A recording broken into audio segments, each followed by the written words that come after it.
भगवान श्री राम ने बताया मृत्यु के बाद आत्मा 13 दिन तक घर में क्यों रहती है। एक बार की बात है, प्रभु श्री राम और माता सीता चित्रकूट धाम में विहार कर रहे थे। शांत पवित्र वातावरण में दोनों विश्राम कर रहे थे। तभी माता सीता के मन में एक अत्यंत जिज्ञासु प्रश्न निर्माण हुआ। वे विनम्रता से प्रभु श्री राम से पूछ बैठी, नाथ, क्या मैं आपसे एक प्रश्न पूछ सकती हूँ? भगवान श्री राम ने मुस्कुराते हुए कहा, देवी, आपके मन में जो भी प्रश्न हो निसंकोच पूछिए। माता सीता ने कहा, प्रभु, मैं जानना चाहती हूँ कि जब किसी प्राणी की मृत्यु हो जाती है तो ऐसा क्यों कहा जाता है कि उसकी आत्मा 13 दिनों तक अपने घर और संसार में बनी रहती है? क्या यह सत्य है? यदि हाँ, तो ऐसा क्यों होता है? वो आत्मा इन दिनों में क्या अनुभव करती है? क्या वह अपने स्नेही जनों को देख सकती है? भगवान श्री राम गंभीर हो गए। उन्होंने कहा कि जानकी, आपने जो प्रश्न पूछा है वह केवल आपका नहीं है, यह प्रश्न समस्त संसार को मार्गदर्शन देने वाला है। इस विषय को जानना सभी के लिए आवश्यक है, क्योंकि जीवन और मृत्यु के रहस्य से अनभिज्ञ रहना अज्ञान के अंधकार में भटकने जैसा है। मैं इस रहस्य को आपको अवश्य समझाऊंगा। कहा जाता है कि मृत्यु के 24 घंटे बाद आत्मा अपने घर वापस आती है, अपने परिवार, अपने प्रियजनों और उन स्थानों को देखने जहां उसने अपना संपूर्ण जीवन व्यतीत किया है। लेकिन क्यों? क्या उसे अपनी मृत्यु का आभास होता है? क्या वह अपने परिवार के दोहक और विलाप को महसूस कर सकती है? और मृत्यु के बाद आत्मा को अपने कर्मों के फल कैसे प्राप्त होते हैं, यह रहस्य स्वयं मृत्यु के देवता यमराज ने एक बार देवर्षि नारद को बताया था। यमलोक के अधिपति यमराज ने बताया कि आत्मा का यह सफर केवल शारीरिक मृत्यु का अंत नहीं, बल्कि एक नए प्रारंभ की ओर बढ़ने की प्रक्रिया होती है। आज के इस प्रवचन में हम आपको वही कथा सुनाने जा रहे हैं जो स्वयं यमराज ने नारद जी को सुनाई थी। यह कहानी आपको मृत्यु के बाद आत्मा के अनुभवों और उसके वास्तविक सत्य को समझने में मदद करेगी। एक बार मृत्यु के देवता यमराज यमपुरी में अपने सिंहासन पर विराजमान थे। चारों ओर दिव्य प्रकाश फैला हुआ था। यमलोक के दूत अपने कार्यों में व्यस्त थे। तभी वहां देवर्षि नारद का आगमन हुआ। उनके हाथ में दिव्य वीणा थी और मुखमंडल पर तेज झलक रहा था। उन्होंने यमराज को प्रणाम किया। यमराज ने मुस्कुराते हुए उनका स्वागत किया और बोले, देवर्षि, आज आपके आगमन का क्या कारण है? मुझे प्रसन्नता है कि आप यमलोक पधारे। कहिए, कैसे आना हुआ? नारद मुनि ने विनम्रता से उत्तर दिया, धन्यवाद प्रभु, मैं पृथ्वी लोक का भ्रमण कर रहा था और वहां मैंने एक विचित्र दृश्य देखा जिसने मेरे मन में कई प्रश्न उत्पन्न कर दिए। यमराज जिज्ञासु दृष्टि से नारद जी को देखने लगे और बोले, कौन से प्रश्न? देवर्षि, कृपया बताएं, मैं आपकी जिज्ञासा अवश्य शांत करूंगा। नारद जी बोले, हे धर्मराज, जब मैं पृथ्वी लोक पर था तो मैंने देखा कि एक वृद्ध पुरुष की मृत्यु हो गई। उसके परिवार और रिश्तेदार शोक में डूबे हुए थे। वे विलाप कर रहे थे और कुछ तो विभिन्न उपाय कर रहे थे ताकि उनकी आत्मा पुनः लौट आए। इस दृश्य को देखकर मेरे मन में गहरे प्रश्न उठे। यमराज ने नारद जी की बातों को ध्यान से सुना। नारद जी आगे बोले, मृत्यु एक अटल सत्य है, लेकिन इसके बाद क्या होता है, यह रहस्य बना हुआ है। मेरे मन में 2 मुख्य प्रश्न उत्पन्न हुए हैं। पहला यह कि क्या वास्तव में मृत्यु के 24 घंटे बाद आत्मा अपने घर लौटती है? दूसरा यह है कि मृत्यु के बाद आत्मा का जो 13 दिनों का सफर बताया जाता है, क्या वह सच में होता है या यह केवल सुनी सुनाई बातें हैं? नारद जी की जिज्ञासा अत्यंत महत्वपूर्ण थी। यमराज कुछ क्षण मौन रहे और फिर उन्होंने गहरी सांस लेते हुए कहा, देवर्षि, यह एक गंभीर प्रश्न है और इसका उत्तर प्रत्येक मनुष्य को अवश्य जानना चाहिए। मैं तुम्हें इस रहस्य की पूरी कथा सुनाता हूँ। जिसे समझने से हर जीव मृत्यु के वास्तविक स्वरूप को जान सकेगा। यमराज कहानी शुरू करते हैं। बहुत समय पहले की बात है। एक गांव का एक युवा जिसका नाम आलोक था, बचपन से ही धार्मिक प्रवृत्ति का था। वह प्रतिदिन तुलसी में जल चढ़ाता, सुबह शाम पूजा पाठ करता और सदा ईश्वर का स्मरण करता। उसके परिवार में उसके पिता, पत्नी और एक छोटा सा बच्चा था। माँ का देहांत कई वर्षों पहले हो चुका था और अब उसके पिता भी लंबे समय से बीमार थे। समय बीतता गया और एक दिन उसके पिता ने भी संसार को छोड़ दिया। यह घटना आलोक के लिए असहनीय थी। उसने अपने पिता का विधि पूर्वक अंतिम संस्कार किया, लेकिन उसके मन में अनेकों प्रश्न उभरने लगे। मृत्यु के बाद आत्मा का क्या होता है? क्या आत्मा वास्तव में घर लौटती है? यदि हाँ तो क्यों? इन प्रश्नों के उत्तर खोजने के लिए वह एक आध्यात्मिक यात्रा पर निकल पड़ा। कई गांवों और जंगलों से होते हुए अंततः वह एक आश्रम पहुंचा, जहां एक तेजस्वी संत ध्यान मग्न थे। आलोक ने उनके चरणों में गिरकर पूछा, गुरुदेव, मृत्यु के बाद आत्मा का क्या होता है? क्या यह सच है कि मृत्यु के 24 घंटे बाद आत्मा अपने घर लौटती है? संत मुस्कुराए और बोले, बेटा, यदि तुम इस रहस्य को सच में समझना चाहते हो तो तुम्हें इस जंगल में और आगे बढ़ना होगा। वहां तुम्हारे सभी प्रश्नों के उत्तर तुम्हारा इंतजार कर रहे हैं। आलोक ने श्रद्धा से सिर झुकाया और कहा, गुरुदेव, मैं यह यात्रा करने के लिए तैयार हूं, कृपया मुझे मार्ग दिखाइए। गुरुजी ने आशीर्वाद दिया और कहा, इस यात्रा में तुम्हें कई अद्भुत अनुभव होंगे। रास्ते में जो घटित होगा वही तुम्हें मृत्यु और आत्मा के रहस्यों को समझने में सहायता करेगा। आलोक गुरुजी के आदेशानुसार जंगल की ओर बढ़ चला। जैसे जैसे वो आगे बढ़ा, जंगल घना और रहस्यमयी होता गया। चारों ओर अजीब अजीब आवाजें सुनाई पड़ने लगी। कहीं उल्लू बोल रहा था तो कहीं पत्तों की सरसराहट हवा के थप्पड़ों से डरावनी प्रतीत हो रही थी। जंगल का यह भयंकर और डरावना रास्ता उसे डरा जरूर रहा था, लेकिन उसके मन में उठ रही जिज्ञासा कहीं अधिक बलवान थी। वह निडर होकर चलता गया और कुछ दूरी पर उसे एक विशाल पीपल का वृक्ष दिखाई दिया, लेकिन यह कोई साधारण वृक्ष नहीं था। उसकी शाखाएं सांपों की तरह लहरा रही थी और उसकी छाल पर मानो किसी का चेहरा उभर आया था। जैसे ही आलोक उसके पास पहुंचा, वह वृक्ष मानवीय स्वर में बोल उठा, हे मानव, ठहरो, कहाँ जा रहे हो? आलोक ये सुनकर स्तब्ध रह गया। एक वृक्ष बोल रहा था, परंतु वह घबराया नहीं। उसने हाथ जोड़कर पीपल के वृक्ष को प्रणाम किया और आदरपूर्वक बोला, हे महावृक्ष, मैं यहाँ मृत्यु के रहस्य को जानने आया हूँ। मेरे मन में कई प्रश्न हैं और मैं उनके उत्तर खोजने के लिए यह यात्रा कर रहा हूँ। कृपया मेरा मार्गदर्शन करें। पीपल के वृक्ष ने गंभीर स्वर में कहा, तुम्हारी जिज्ञासा योग्य है। मानो मैं तुम्हें मृत्यु के बाद की प्रथम अवस्था के बारे में बता सकता हूं, लेकिन उससे पहले तुम्हें मेरी एक पहेली का उत्तर देना होगा। यदि तुम सही उत्तर दे सके तो ही मैं तुम्हें आगे का ज्ञान दूंगा। आलोक ने श्रद्धा से सिर झुकाया और कहा, कृपया अपनी पहेली पूछिए, मैं उत्तर देने का प्रयास करूंगा। पीपल का वृक्ष थोड़ा मुस्कुराया और बोला, सुनो, ये पहेली तुम्हारे ही जीवन से जुड़ी है। जब जीवित होता हूं तब काल होता हूं, मरने के बाद मैं लाल हो जाता हूं। मुझे जितना जलाओगे मैं उतना ही बिखरता जाऊंगा। बताओ मैं कौन हूं? आलोक ने ध्यानपूर्वक सुना और सोच में पड़ गया। यह पहेली साधारण नहीं थी। वह कुछ देर तक विचार करता रहा। उसके मन में कई वस्तुओं के विचार आए, लेकिन फिर अचानक उसका ध्यान एक वस्तु की ओर गया जिसका प्रयोग वह प्रतिदिन अपने घर के हवन और पूजा में करता था। उसकी आंखों में चमक आ गई।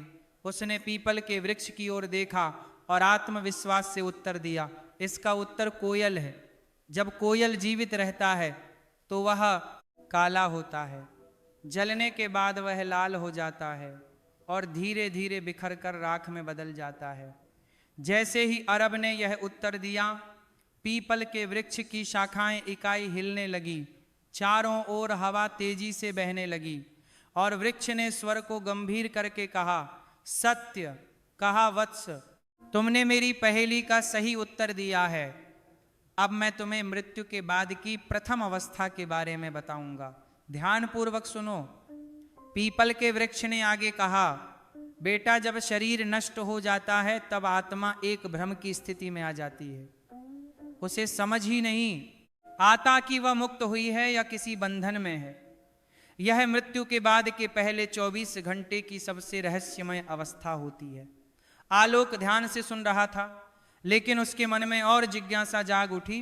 उसने हाथ जोड़कर पूछा, कृपया विस्तार से समझाइए, मृत्यु के तुरंत बाद आत्मा को क्या अनुभव होता है? पीपल ने गहरी सांस ली, मानो किसी पुरातन स्मृति को जागृत कर रहा हो, और फिर कहा, जब मृत्यु होती है तो आत्मा शरीर से अलग हो जाती है, परंतु पहले ही क्षण में आत्मा को यह समझ नहीं आता कि वह देह से मुक्त हो गई है। वह स्वयं को जीवित ही मानता है। यह ठीक वैसा ही है जैसे कोई गहरी नींद में हो और अचानक नींद टूट जाए, परंतु उसे यह भान ना हो कि वह जाग चुका है। आत्मा उसी स्थिति में भटकती रहती है। आलोक ने चकित होकर पूछा, क्या आत्मा को अपना मृत शरीर दिखाई देता है? पीपल ने कहा, हाँ, बहुत बार आत्मा अपने ही मृत शरीर को देखती है। वो अपने परिवार को रोते बिलखते देखती है, वो उनसे बात करने की कोशिश करती है, उन्हें छूने का प्रयास करती है, लेकिन कोई उसकी आवाज़ नहीं सुन सकता, कोई उसके स्पर्श को महसूस नहीं कर सकता। यह आत्मा के लिए सबसे बड़ा भ्रम और पीड़ा का क्षण होता है। इन पहले कुछ घंटों में आत्मा का सबसे अधिक मोह अपने घर परिवार से रहता है। वह अपने प्रियजनों के आसपास ही घूमती रहती है। कई आत्माएं घर में ही रुकी रहती हैं, अपने परिवार के लोगों को देखती है, लेकिन वे कुछ कर नहीं पाती। कभी कभी आत्मा को यह आभास भी होता है कि वह अभी भी जीवित है, उसे भूख लगती है, प्यास लगती है, लेकिन जब वह भोजन की ओर बढ़ती है तो पाती है कि वह खा नहीं सकती। जब वह अपने प्रियजनों को गले लगाने का प्रयास करती है तो पाती है कि वह उसे महसूस नहीं कर सकती। यह स्थिति आत्मा के लिए सबसे अधिक कष्टदायक होती है। आलोक की आंखों में विस्मय और करुणा दोनों झलक उठे। उसने पूछा, क्या आत्मा को अपने कर्मों का आभास होने लगता है? पीपल का स्वर और गंभीर हो गया और उसने आगे कहा, हाँ, जैसे जैसे समय बीतता है आत्मा को धीरे धीरे अपने कर्मों का आभास होने लगता है।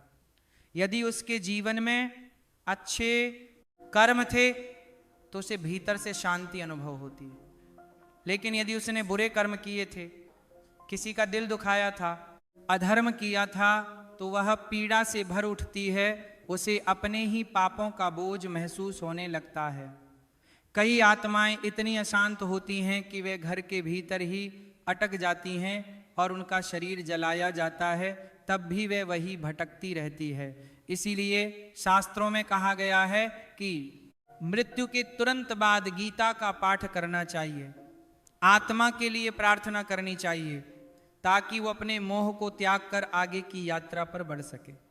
24 घंटे के भीतर आत्मा को धीरे धीरे यह समझ आने लगता है कि वह अब इस संसार में नहीं रही, लेकिन तब तक उसका मोल इतना अधिक बढ़ जाता है कि वह अपने घर वापस लौटती है।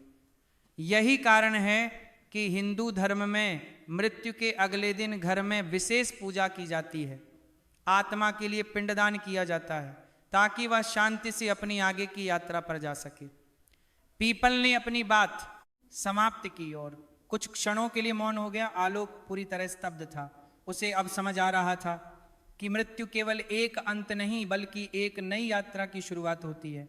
उसने आदर पूर्वक पीपल को प्रणाम किया और कहा, ज्ञानी, आपने जो ज्ञान दिया वह मेरे लिए अमूल्य है। अब मैं जानना चाहता हूं कि मृत्यु के बाद आत्मा की आगे की यात्रा कैसी होती है।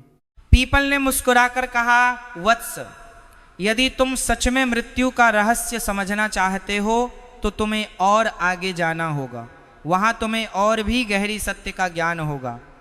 आलोक ने सिर झुकाया और आलोक अपनी यात्रा में आगे बढ़ता गया। जंगल गहरा होता जा रहा था। पक्षियों की आवाजें धीरे धीरे कम होती जा रही थी और चारों ओर एक रहस्यमय शांति छा गई थी। तभी उसे एक विशाल काले रंग का कौवा दिखाई दिया। वह कौवा आम पक्षियों से कहीं बड़ा और अद्भुत था। उसकी आंखें जलती हुई अंगारों जैसी प्रतीत हो रही थी और उसके पंखों से एक दिव्य आभा निकल रही थी। आलोक कौवे के पास गया और हाथ जोड़कर प्रणाम किया।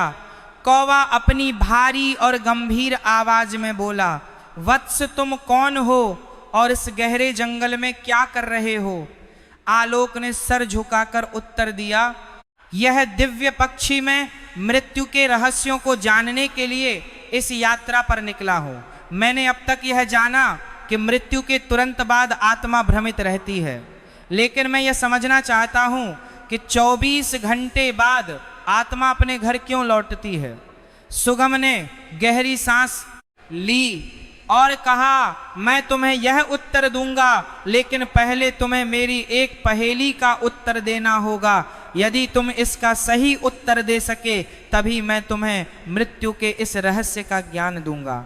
आलोक ने उत्सुकता से सर हिलाया। पूछिए प्रभु। सुगम ने गंभीर स्वर में पूछा, हे मनुष्य, संसार में हर कोई कुछ ना कुछ संजोता है, हर कोई किसी चीज से बंधा होता है।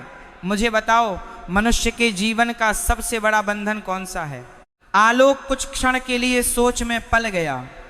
उसके मन में कई विचार आने लगे, धन, परिवार, इच्छाएं, शरीर, लेकिन कौन सा सबसे बड़ा बंधन है? कुछ देर चिंतन करने के बाद उसने उत्तर दिया, मोह मनुष्य का सबसे बड़ा बंधन मोह है। वह अपने परिवार, धन, शरीर और भावनाओं के मोह में बंधा रहता है और यही बंधन उसे जन्म जन्मांतर तक भटकाता है। सुगम मुस्कुराया और सिर हिलाया। तुमने बिल्कुल सही उत्तर दिया वत्स। अब मैं तुम्हें मृत्यु के 24 घंटे बाद आत्मा के घर लौटने का रहस्य समझाऊंगा। सुगम ने आसमान की ओर देखा और गहरी आवाज में कहा, मृत्यु के बाद जब आत्मा शरीर छोड़ती है तो वह कुछ क्षणों तक मुक्त महसूस करती है, लेकिन जैसे जैसे समय बीतता है उसके भीतर एक हलचल शुरू हो जाती है। यह हलचल उसके मन के कारण होती है। आत्मा को अपने घर, अपने परिवार, अपने प्रियजनों की याद सताने लगती है। आलोक ध्यान से सुन रहा था। सुगम ने आगे कहा, जब शरीर जलता है तो आत्मा वहां से अलग तो हो जाती है, लेकिन उसका मोह समाप्त नहीं होता। वह अपने प्रियजनों को रोते हुए देखती है। अपने घर में अपने बच्चों और पत्नी को अकेला महसूस करती है। उसे लगता है कि वह अभी भी उनके पास जा सकती है, उन्हें सांत्वना दे सकती है, लेकिन जैसे ही वह कोशिश करती है उसे एहसास होता है कि कोई उसे देख नहीं सकता, कोई उसे सुन नहीं सकता। आलोक ने आश्चर्य से पूछा, तो क्या आत्मा दुखी होती है? सुगम गंभीर स्वर में बोला, आत्मा बहुत दुखी होती है। वह अपने प्रियजनों को पुकारती है, अपने बच्चे के सर पर हाथ फेरना चाहती है, अपने घर में घूमना चाहती है, लेकिन वह केवल एक छाया बनकर रह जाती है। यह उसकी सबसे बड़ी पीड़ा होती है। यही कारण है कि हिंदू धर्म में मृत्यु के बाद विशेष कर्मकांड किए जाते हैं। जब परिवार जन्म गीता का पाठ करते हैं, दीप जलाते हैं और आत्मा की शांति के लिए पिंडदान करते हैं, तब आत्मा को धीरे धीरे इस संसार से मुक्त होने में सहायता मिलती है। आलोक की आंखें नम हो गई थी। उसने धीमे स्वर में पूछा, तो क्या आत्मा हमेशा के लिए अपने घर ही रहती है? सुगम ने उत्तर दिया, नहीं, लेकिन जो आत्माएं अपने जीवन में बहुत अधिक मोह में बंधी रहती हैं, वे अधिक समय तक भटकती रहती है। वे अपने परिवार, अपनी इच्छाओं, अपने अधूरे कार्यों को लेकर परेशान रहती हैं। उन्हें यह स्वीकार करने में समय लगता है कि अब वे इस संसार का हिस्सा नहीं रही। यही कारण है कि मृत्यु के बाद परिवार को आत्मा की शांति के लिए कर्मकांड करने चाहिए, ताकि आत्मा इस मोह से मुक्त हो सके और अपनी आगे की यात्रा कर सके। सुगम ने आलोक को देखा और कहा, अब तुम जान चुके हो कि आत्मा मृत्यु के 24 घंटे बाद अपने घर क्यों लौटती है। यह मोह ही आत्मा को खींचकर वापस ले आता है, लेकिन अब तुम्हें आगे की यात्रा करनी होगी। क्योंकि अभी भी बहुत से रहस्य बाकी हैं। आलोक ने सुगम के चरणों में सिर झुकाया और कहा कि दिव्य पक्षी, आपने मुझे अनमोल ज्ञान दिया। अब मैं जानना चाहता हूँ कि जब आत्मा मोह से मुक्त हो जाती है तब उसकी आगे की यात्रा कैसी होती है। सुगम ने गंभीर स्वर में कहा, वत्स, यदि तुम सच में जानना चाहते हो तो तुम्हें अपनी यात्रा जारी रखनी होगी। आगे तुम्हें और भी गढ़ रहस्य ज्ञात होंगे। जाओ और आगे बढ़ो। आलोक ने सिर झुकाया और अब अपनी यात्रा के तीसरे पड़ाव पर पहुंच चुका था। जंगल का घनत्व थोड़ा कम होने लगा था और वातावरण में एक अलौकिक शांति थी। पक्षियों का मधुर गान, मंद मंद बहती हवा और चारों ओर हरी भरी भूमि, यह स्थान किसी दिव्य लोक का आभास करा रहा था। तभी उसकी दृष्टि सामने खड़ी एक अद्भुत गौ माता पर पड़ी। ये कोई साधारण गाय नहीं थी। इसके शरीर से एक दिव्य प्रकाश निकल रहा था और इसकी आंखों में गहरी करुणा तथा ज्ञान की झलक थी। आलोक ने श्रद्धा से झुककर गौ माता को प्रणाम किया। गौ माता ने स्नेह से उसे देखा और कहा, वत्स, मैं जानती हूँ कि तुम मृत्यु के रहस्यों को जानने के लिए इस यात्रा पर निकले हो।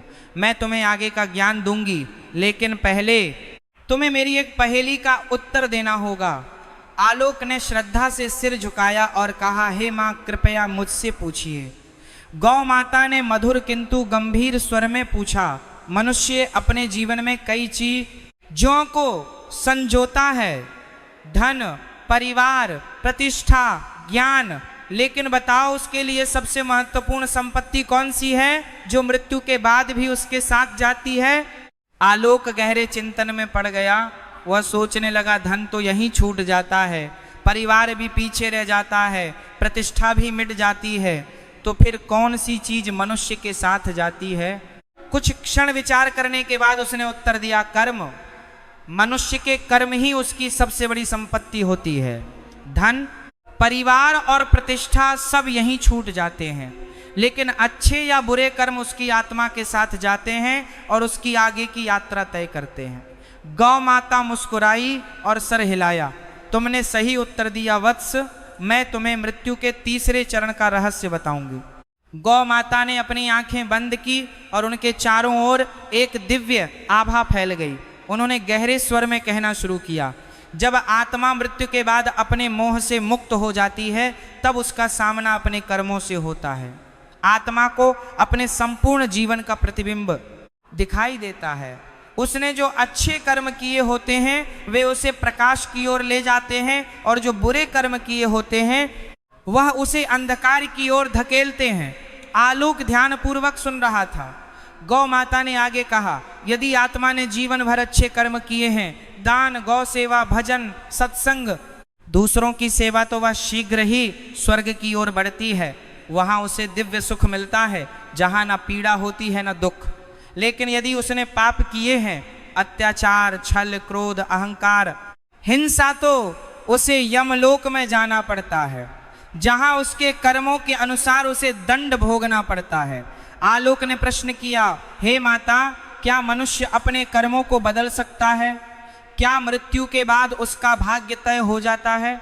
गौ माता ने गंभीर स्वर में उत्तर दिया, नहीं वत्स, मनुष्य जब तक जीवित है तब तक अपने कर्मों को सुधार सकता है, वह पुण्य कमा सकता है, धर्म के मार्ग पर चल सकता है और अपनी आत्मा को शुद्ध कर सकता है।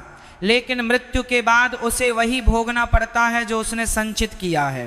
इसलिए हिंदू धर्म में गौ सेवा, दान, भजन, कीर्तन और सत्संग का बहुत महत्व है। जब मनुष्य गौ माता की सेवा करता है तो वह अपने पापों का नाश करता है। गाय केवल एक पशु नहीं है, यह स्वयं धर्म का प्रतीक है। इसके स्पर्श से ही पाप नष्ट हो जाते हैं और इसकी सेवा करने से पुण्य संचित होते हैं। गौ माता ने आगे समझाया, वत्स, जब आत्मा अपने कर्मों का लेखा जोखा देखती है तब उसे पता चलता है कि उसने जीवन में क्या अर्जित किया। जो पवित्र आत्माएं होती हैं वे आनंद से आगे बढ़ती हैं, लेकिन जो पापी आत्माएं होती हैं वे भय से कांपती हैं। वे सोचती हैं कि यदि उन्हें दूसरा जन्म मिले तो वे अपने जीवन को सुधार लेंगी, लेकिन तब तक बहुत देर हो चुकी होती है। आलोक की आंखों में चिंता झलकने लगी। उसने श्रद्धा से कहा, हे गौ माता, आपने मुझे एक बहुत बड़ा ज्ञान दिया है। अब मैं अपने कर्मों पर और ध्यान दूंगा ताकि जब मेरी मृत्यु हो तो मुझे यमलोक में ना जाना पड़े। गौ माता ने आशीर्वाद दिया और कहा, वत्स, तुम्हारी यात्रा अभी समाप्त नहीं हुई है, आगे तुम्हें और भी रहस्य जानने हैं। जाओ और अपनी यात्रा जारी रखो। आलोक ने गौ माता के चरणों में सिर झुकाया और पुनः अपनी यात्रा के अगले चरण की ओर बढ़ चला। आलोक की यात्रा अब अपने अंतिम पड़ाव की ओर बढ़ रही थी। वह चलते चलते एक विशाल नदी के किनारे आ पहुंची। यह कोई साधारण नदी नहीं थी। इसका जल कहीं शीतल और निर्मल दिख रहा था तो कहीं रक्त और अग्नि की लपटों से भरा हुआ प्रतीत हो रहा था। नदी के किनारे एक दिव्य देवी प्रकट हुई। उनके तेज से पूरा वातावरण आलोकित हो उठा। वह सौम्य किंतु प्रभावशाली थी, मानो साक्षात ज्ञान और शुद्धता की मूर्ति हो। आलोक ने श्रद्धा से झुककर उन्हें प्रणाम किया। देवी मुस्कुराए और मधुर स्वर में बोली, वत्स, मैं जानती हूँ कि तुम मृत्यु के रहस्य को समझने के लिए इस कठिन यात्रा पर आए हो। मैं तुम्हें वैतरणी नदी का रहस्य बताऊंगी, लेकिन पहले तुम्हें मेरी एक पहेली का उत्तर देना होगा। आलोक ने सर झुकाकर कहा, हे माँ, कृपया पूछिए। देवी ने गंभीर स्वर में पूछा, बताओ वत्स, इस संसार में मनुष्य का सबसे बड़ा भ्रम क्या है? आलोक कुछ क्षण सोचता रहा, फिर उसने उत्तर दिया, माँ, मनुष्य का सबसे बड़ा भ्रम यह है कि वह सोचता है कि यह शरीर और यह संसार अस्थाई है। वह मृत्यु को भूलकर सांसारिक मोह में डूबा रहता है, लेकिन जब मृत्यु का समय आता है तब उसे समझ में आता है कि यह सब नश्वर है, केवल आत्मा अमर है। देवी मुस्कुराई और कहा, वत्स, तुमने सत्य को पहचान लिया। अब मैं तुम्हें वैतरणी नदी के रहस्य का ज्ञान दूंगी। देवी ने समझाया, वत्स, यह वैतरणी नदी है, यह यमलोक और पितरों के बीच बहती है। यह आत्मा के लिए अंतिम परीक्षा होती है। जिन्होंने अपने जीवन में पुण्य किए होते हैं वे इसे आसानी से पार कर लेते हैं और स्वर्ग या मोक्ष की ओर बढ़ जाते हैं, लेकिन जिन्होंने पाप और अधर्म किया होता है उनके लिए यह नदी अग्नि और रक्त से भरी हुई प्रतीत होती है। वे इसमें फंस जाते हैं और छटपटाते रहते हैं। भरमारा लोक भय और विस्मय से यह दृश्य देख रहा था। उसने प्रश्न किया, माँ, आत्मा के लिए यह नदी इतनी महत्वपूर्ण क्यों है? देवी ने उत्तर दिया, वत्स, यह नदी आत्मा की अंतिम परीक्षा है। यह उसके जीवन के कर्मों का प्रतिबिंब है। जिन्होंने गौ सेवा, दान, पुण्य और धर्म का पालन किया उनके लिए यह नदी निर्मल जल की धारा बन जाती है। वे इसे पार कर मोक्ष या स्वर्ग की ओर बढ़ते हैं, लेकिन जिन्होंने अधर्म, पाप और अन्याय किया उनके लिए यह नदी एक भयंकर यातना का स्थान बन जाती है। वे इसमें फंस जाते हैं और तब तक कष्ट भोगते हैं जब तक उनके पापों का नाश नहीं हो जाता। आलोक के सुनकर गंभीर हो गया। उसने प्रश्न किया, माँ, आत्मा इस नदी को कैसे पार कर सकती है? देवी ने कोमलता से समझाया, वत्स, आत्मा केवल सच्चे ज्ञान, भक्ति और अच्छे कर्मों के आधार पर इस नदी को पार कर सकती है। जीवन में गौ सेवा, दान, धर्म, कर्म, सत्य आचरण और भक्ति करने वाले सहज ही इसे पार कर जाते हैं। विशेषकर गौदान, गाय का दान करने वालों के लिए यह नदी एक सरल मार्ग बन जाती है, क्योंकि गौ माता धर्म का प्रतीक है और जो उसकी सेवा करता है वह अपने पापों को नष्ट कर सकता है। आलोक यह सुनकर चकित रह गया। उसने एक और प्रश्न किया, माँ, यदि कोई व्यक्ति जीवन में अच्छे कर्म ना करे तो क्या वह कभी इस नदी को पार नहीं सकता? देवी ने गंभीर स्वर में उत्तर दिया, वत्स, ब्रह्मांड कर्मों के नियम से चलता है। यदि आत्मा वैतरणी को पार कर ले तो वह स्वर्ग की ओर बढ़ती है, यदि नहीं तो उसे यमलोक में न्याय के लिए भेजा जाता है, जहां उसके कर्मों का हिसाब होता है। जो आत्माएं इसे पार नहीं कर पाती वे भटकती रहती हैं, वे पुनर्जन्म के चक्कर में फंस जाती हैं और कई जन्मों तक कष्ट सहती है। आलोक की आंख खुल चुकी थी। उसने देवी को प्रणाम किया और कहा, हे माँ, आपने मुझे सत्य का ज्ञान दिया। अब मैं अपने जीवन को और भी पवित्र बनाऊंगा ताकि मेरी आत्मा मृत्यु के बाद सही मार्ग पर चल सके। देवी ने आशीर्वाद दिया और कहा, वत्स, तुम्हारी यात्रा पूरी हुई। जाओ और इस ज्ञान को संसार तक पहुंचाओ ताकि लोग मृत्यु से पहले जीवन को समझ सके। आलोक ने पुनः प्रणाम किया और उस दिव्य ज्ञान को हृदय में समेट कर लौट पड़ा। तो यमराज ने नारद जी को इस तरह से आत्मा के 13 दिनों के रहस्य की संपूर्ण कथा सुनाई। उन्होंने बताया कि कैसे आत्मा मृत्यु के बाद अपने घर लौटती है, कैसे वह अपने कर्मों के अनुसार आगे बढ़ती है और किन किन अवस्थाओं से गुजरती है। यमराज के वचन सुनकर नारद जी के सभी संदेह दूर हो गए।